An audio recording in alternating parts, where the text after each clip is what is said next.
Sustainable living environment. This pillar aims at ensuring the availability of living accommodation through environmentally sound resources and tactics. Sustainable living is achieved by making choices that aim to reduce our individual and collective environmental impact by making positive changes to offset climate change and reduce environmental damage. Sustainability means making choices today that will positively impact the planet tomorrow. It means thinking of the needs of the future generations by ensuring that they will inherit a safe and healthy planet to live and thrive on. This pillar ensures healthy lives and promotes well-being for all at all ages here in Kuwait.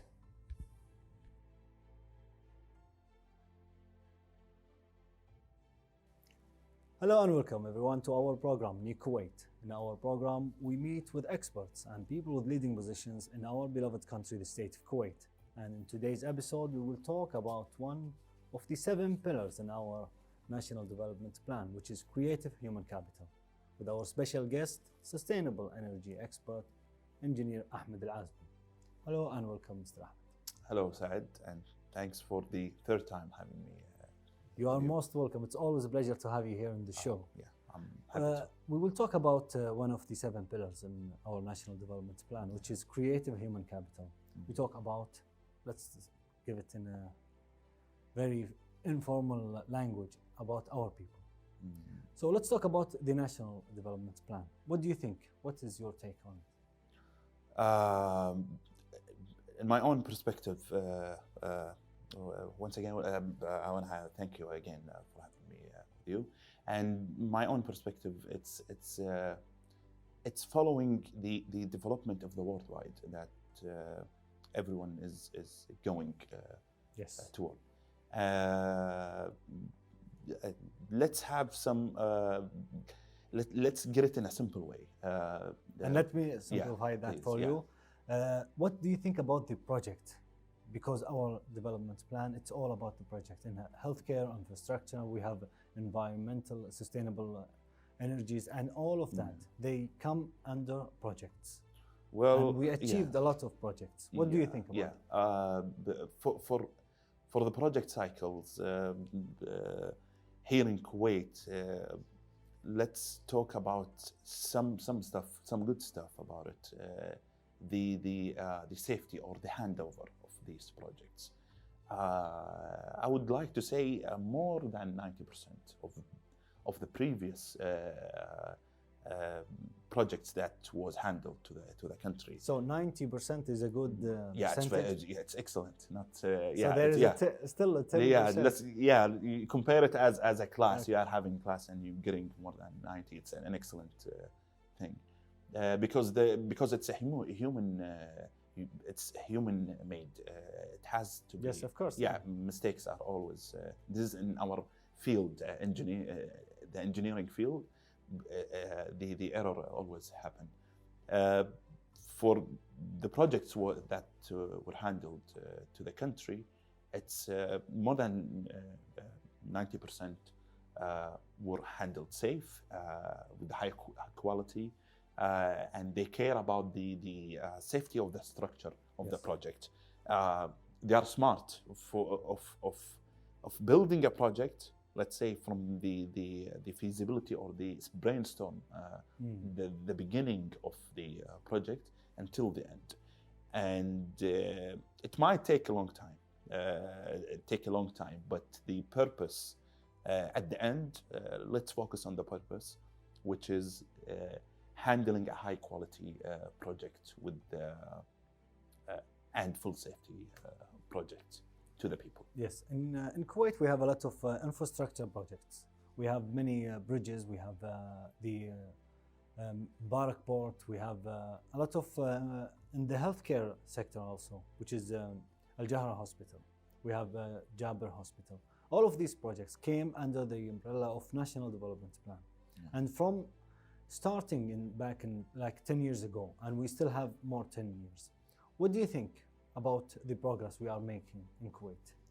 The progress, I would like to say it's a safe progress because very important to mention that let's take one project, for example. Let's talk about the Jabr al-Ahmed bridge. Yes. When we talk about this bridge, regardless some comments, technical comments on it, let's say after handling that project after 3 or 4 years, it's very normal to have some technical comments. It needs a maintenance, high quality maintenance, etc., etc. But when you compare this project with this size, with this amount, price of money, you compare it to other projects around the world, you will see several projects around the world. It fails. It fails even after the handover to the government, let's say, or the off-taker. They fails. Some bridges were failed in some countries. It's not all the bridges, but I wanna show or illustrate something that in Kuwait they handle the projects in a safe and high quality. And that's a very important thing. That's a because good thing. Yeah, it's very important to mention because I'm a project engineer. Yes. I've been my career life all in the projects. But the only drawback on that, the longer time or the structure of the process here in Kuwait. Yes, let me shift to the subject to our youth, because we will talk about human capital here in Kuwait. In terms of education, after education they pursue careers here in Kuwait. What is your take? How do we take care of our new generation in terms of implementing new rules for them to join in the development plan? Okay, we all experience we are still young, and we are experiencing some people younger, and we are seeing them in the field, males, females, yes. Both. They are full energized people. They give their full energy if you give them a responsibility. They give their full, and they amaze you with their energy and with the skills. They put all their effort to build their country. Yes. They have this concept and idea and belief in their heads. If you go more deep with them and check them, discuss with them, chat with them, you will see that in our young people, including us, of course. Of course. And the best thing is of course, developing the regulations that helps those young to sustain more and give them more energy to keep their energy working. Keep their energy sustainable, to be more sustainable. We want the creative human capital here in Kuwait. You are the example of a citizen here in Kuwait working, and you have been in many, in your career, you saw a lot of projects. You've been in projects. Yes. What do you think should be looked at in terms of the government to the new generation? Like giving them the opportunity to be in a workplace. For engineers, let's take these. Let's talk about engineers, for example, young engineers. We need some to develop some regulations, that help them to move toward the private sector. That's because private sector is one of the. But you're not in the private sector. No, I'm not. But because if you saw that young people right now, no one is encouraged to go to the private sector, because even with the why should they go to the private sector? Because the private sector worldwide, everywhere, it's a creative field for people. For example, government. If I give you so many tasks in one time to finish it, you will not finish it. Or if you finish it, you will finish it. You will take time to finish those tasks. Government is having almost everything. Almost everything they do. For example, on my field, they do the brainstorm. That's fine of any project, feasibility study, fine. The execution of the project, government. The implementation or the operation and maintenance, it's all. That's good and it's high quality, but at the same time, to make it more flexible, you have to share the private sector in that field, and that will give the government more power and more energy to observe more and being more regulator than being more going into the micromanagement. Do you think engineers stay in the public sector because it's safer for them in terms of job security? Well, of course, yeah. The salaries in public and private sector are almost the same. Almost the same. Yeah, and there are no clear regulations to say. For example, I'm an engineer. Let's say I'm taking 1,000 in public sector. When I go to the private sector, I have some more responsibility. Exactly, and I have some what is it called? The assistant from the government that they give it to it's around 700. Well, the private sector will pay me 400. The company will pay me 400. Oh yeah, you have a salary 100 more than your public, but the reality. The private sector is paying 400, and the government is paying the rest. And that's, I think, one of the things that. Do you think people will, if they have creativity in their mind, they should go to the private sector because it's more? Yes. Because they will. Yes, it's this is a debatable issue. Like some people they say, okay, if you are so creative, you don't need to go to the private sector. Stay in the government, get your salary, and then you can work as a part-time or you work. That's one of the things that's happening. No clear regulations for that. Or, for example, they run their own companies as a shareholders, not full companies. So, but you still can be creative in the public sector.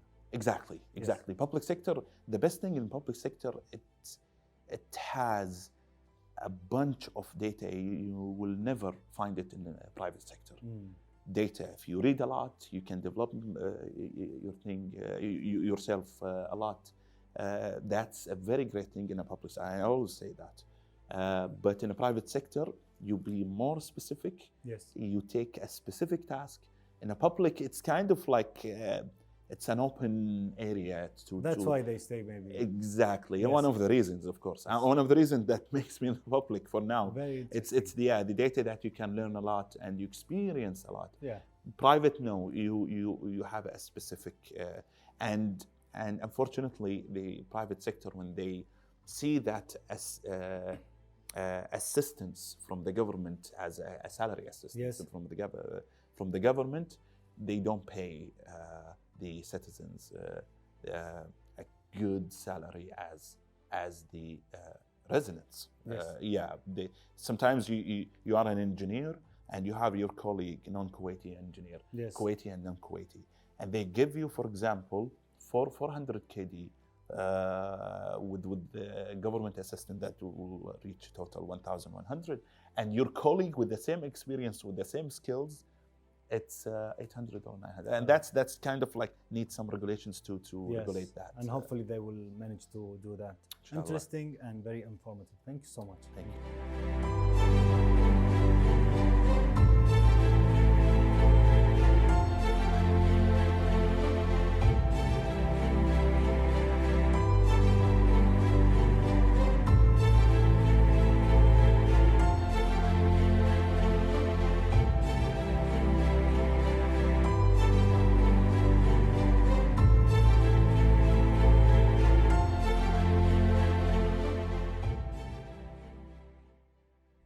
Creative human capital. This pillar aims at reforming the education system for the purpose of better preparing youth to become competitive and productive members of the workplace. Human capital is a concept used by economists to designate personal attributes considered useful in the production process. It encompasses employee knowledge, skills, good health, and education. Human capitals allow an economy to grow. When human capital increases in areas such as science, education, and management, it leads to increases in innovation, social well-being, equality, increased productivity, improved rate of participation, all of which contribute to economic growth.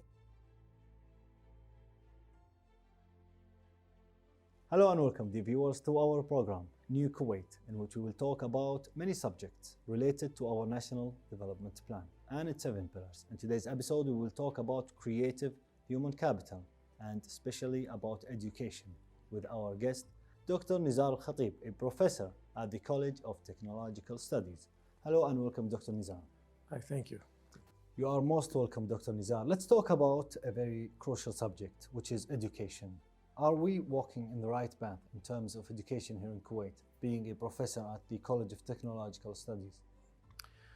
That is a really good question. And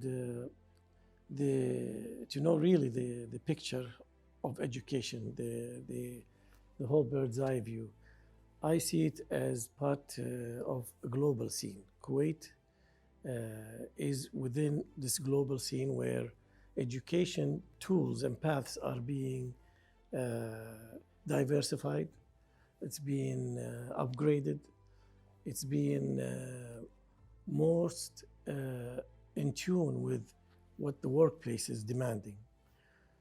This change in the philosophy of education, especially with the higher education, the university level and beyond, the demand from the labor market has shifted quite a big shift from the classical way of taking in workforce, personnel. Now they are, with the advent of the advantages of having computer-based technologies and the programs that with the advanced intelligent programming, which is artificial intelligence, and the cyber scene, the cybersecurity scene, everything has been challenged in a way that has never been seen before. The workplace now is demanding different kind of traits or experiences from the graduates from universities. Yes. These traits should include, at any time, anybody would tell you, they should include some kind of computer programming skills, some kind of social programming skills, cybersecurity or some kind of security knowledge. Also, how to program some simple programs using a PC. Internet is a big thing, knowing how to establish a presence in the internet. In general, the workplace, the classical workplace now demands extra tools from these graduates. The programs being managed by the Ministry of Education and Higher Education, public and higher education, is dealing with a huge number of students and curriculums. To make the shift and be up to date with what's trending universally in the global scene, that takes a long time. And that is what is happening to our educational system. We see that the skills of students coming in the technological base, they're advanced, while in the scientific or let's say classical science, math, physics, chemistry, they are weak. And the market, the market demands different sets of traits and skills and capabilities from students. In that sense, in that philosophical sense, that we have to follow the demand of the market and tie in our graduates with what the market wants. This process is being struggling and it's not being quite in tune with what is needed. Having that said, the process that the Ministry of Education is trying to enforce, Yes. which is one sense is called the national examination criteria. Well, all graduates from all universities, from all colleges will, before going to the work market, they take special examinations. They're called national examination. Also, if you're a high school graduate, there'll be also national examinations on that level to better determine who goes to which field, to which specialization. But isn't that enforcing the majors on the students? They said, well, this is good for you, take it. Yes, it's maybe not they forcing the specialization, it's determining how much knowledge did you gain from your high school. So they offer you education, what you like a are good metering. at. Yeah, it's a metering. Did you the Yeah. grades that you already received, are they real? Are they up check. to what? Yeah, to Yes. check. Are you ready to go to the university Okay. level? Where the university, they give you different sets of skills and traits that will make you ready to go into the market. So this way you don't waste 2-3 years in college, and at the end you'll find that you're failing because you are not prepared or you're not guided properly to go into the proper Yes. specializations. As we can see, and I guess this can be easily determined by statistics from the graduates from high school and university levels, and see how much matching did occur between real graduates from Yes. certain fields into the workplace. Curriculums have to be really dynamic and fluid. They have to be updated every 5 years. You have to reset and reinvestigate the curriculums in each specialization. I think that is the challenge that most colleges and universities face worldwide, and especially in Kuwait. We need to be over and over being investigated by, is that curriculum up to date? Having certification from national or international Universities? not universities, there are specialized entities or NGOs, non-governmental organizations, that come and evaluate your programs. For example, in the College of Technological Studies, we have an entity from the US called the ABIT, American Board of Engineering Technology. They come and they go and examine the labs, the curriculum, the examinations, the homeworks. They look at our each subject by subject. And they give you the evaluation after? They come every 2 or 3 years. Actually, they are now in our college. They are going. They have positive things to say? They give you a certification of approving your program in that area. We got the approval 3 years ago, and now they're coming to reevaluate us again. And they are doing this in our college, in our department. And they at the end, they'll give you a certification that you are approved or you're disapproved. This is done in the College of Engineering at Kuwait University and the Technology College, and many private colleges. Why they come every 3 years? Because they want to keep up. They keep up with your graduate level. Okay. If they certify your program, then they're telling the whole earth, that graduate from that place can give you the list of tasks and competencies that he can be capable of. So you can hire him easily, knowing that program. What happens if they disapprove? They say no. If they disapprove, they're sending a message to the worldwide market that the program has some deficiencies, that does not meet the criteria that set by the ABIT. The ABIT, by the way, evaluates all the American companies and the major universities in the world. Thank God, for us, we had an experience with them 3 years back.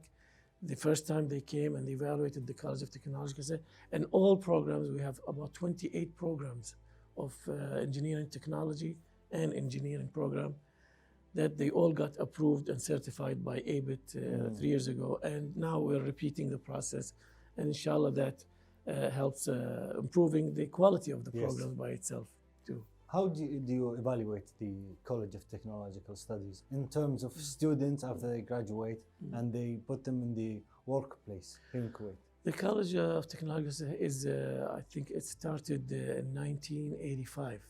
So now it's almost going to be 40 years in 2 years. The program is very strong. It gives a 2-year diploma, 2.5 years diploma, and our graduates enjoy a very good reputation when they go to work in the work field. Let's say KOC or KMPC, the oil companies, or the ministries. They find our graduates to be a good quality, and they are, I would say, they're up to the challenges they are tasked with. We, as a college, strive to upgrade our program from the diploma level to the bachelor level, and we already inside the College of Technology. Yes, we already submitted the proposal to upgrade our programs to bachelor. That's right. And the government, the new government of Kuwait, opened the door for the whole PATE, the Public Authority for Applied Education and Training, PATE, which is, we call it Tatbiqi in Kuwait, to apply for becoming a third government university. We have Kuwait University and Abdullah Salim, and now a signal have been given to start, instead of changing programs individually, as an entity altogether. So it will go out of the PATE. PATE will be upgraded to a university level. Inshallah, this is the hope, and this is I think they'll give us the permission to upgrade. This will be soon, maybe? Usually these processes take about 2 years, 3 years. The big legal process. And I estimate within 2 to 3 years, all the programs are ready, except the logistics of legalities. And they have the infrastructure to make these colleges as universities. Absolutely.